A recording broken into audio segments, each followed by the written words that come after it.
Welcome back to another episode of Home Sweet Home Cooking. I am Rocky, your host, in my mother's kitchen. My mother is off to the side. It is Monday night and it is fall ball time, so we're going to have a little bit of tailgate food in a few hours when the game's on. So, look up a couple recipes. We're going to have two of them on this video. There's going to be, the first one is called BBQ Party Starter. I'm going to go ahead and get this in the crock pot. It's going to take about 2 hours to heat up. And then the other one is just going to be a simple nacho plate in the oven. So, to get this going, you need 1 pound of small meatballs. You can make them fresh, or you can use them frozen. It's 2 pound bags. There's 1 pound. You need 1 pound of Lil Smoky cocktail wieners. This is 1 3/4 pounds. I got to reserve a little bit of that. To that is going to be 1 cup of apricot preserves and 1 cup of barbecue sauce. Just going to turn this on high, let it go for a couple hours. It sounds good already. And about a half an hour before it's game time, before you're ready to serve, you're going to take a can of 120 ounce can, that's 120 ounce can of pineapple chunks. You're going to drain the liquid off, and then you're going to add the chunks to that so they get warmed through. So this is going to be going for a couple hours, and in the meantime, you watch the intro, and we'll be back and start the next one.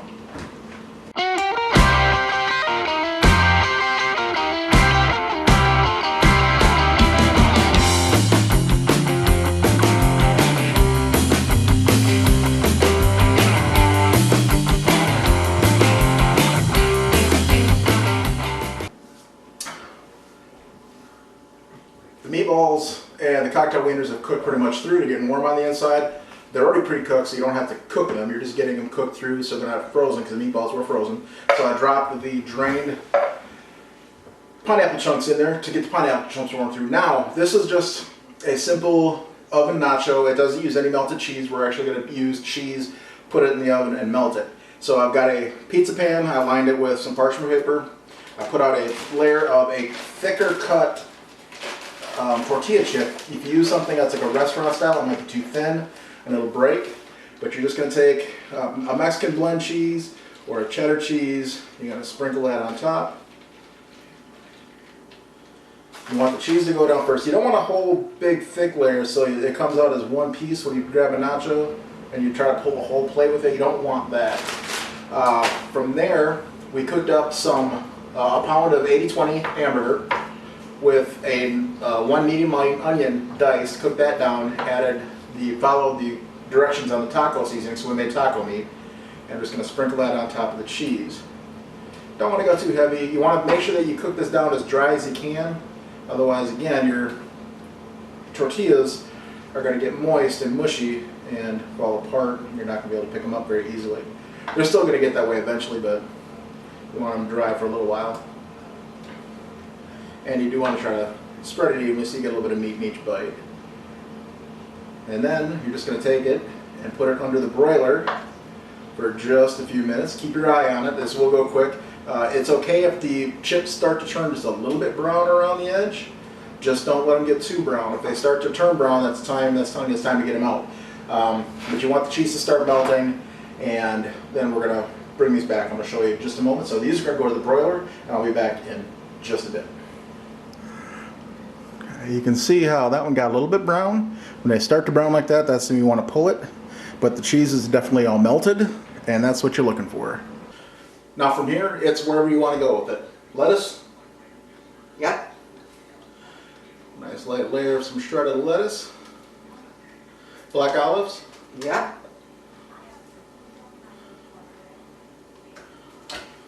Oh. Jalapenos. Yes.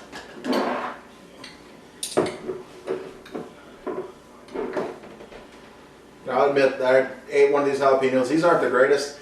Got these from the dollar store, the Dollar General. They're okay, but they're not great. She pickles some when she has enough jalapenos in her garden, and her home pickled ones are fantastic. All right. Salsa.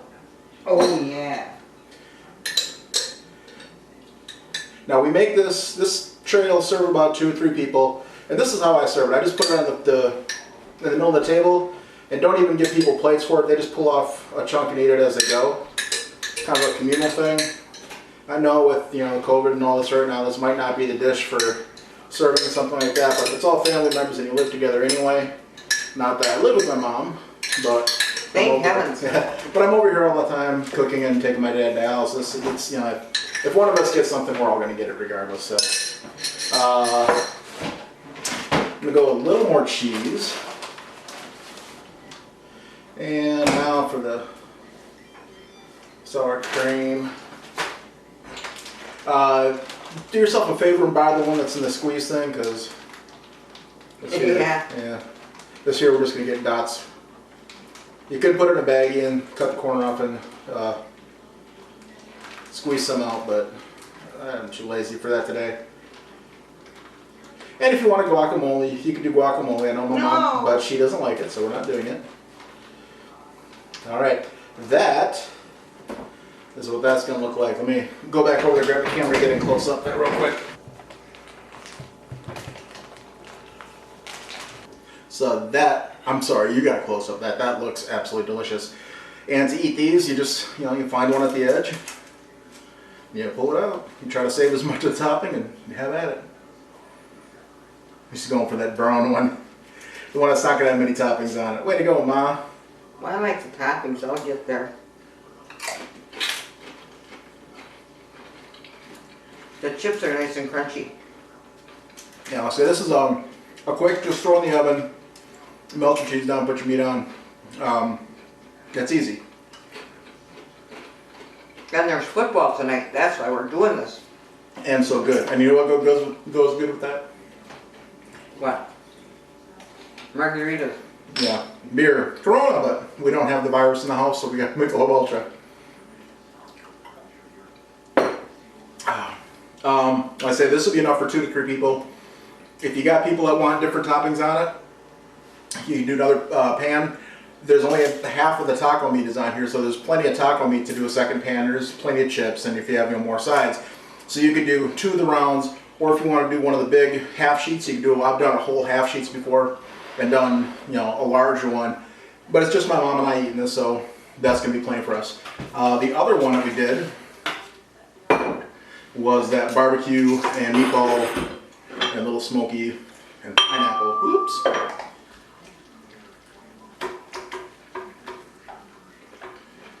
And this is just more kind of sweet. I will just share off one plate for now.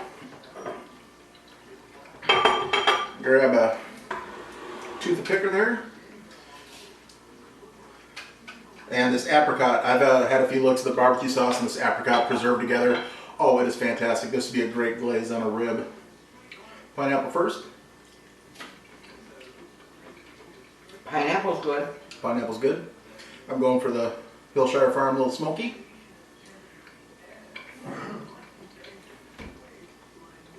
Always good because it's Hillshire Farm. Yeah. And I think this is just a Walmart brand meatball, this cheap one. Make your own if you want, but, I mean, just throw it together, the frozen ones. Perfectly adequate. Good.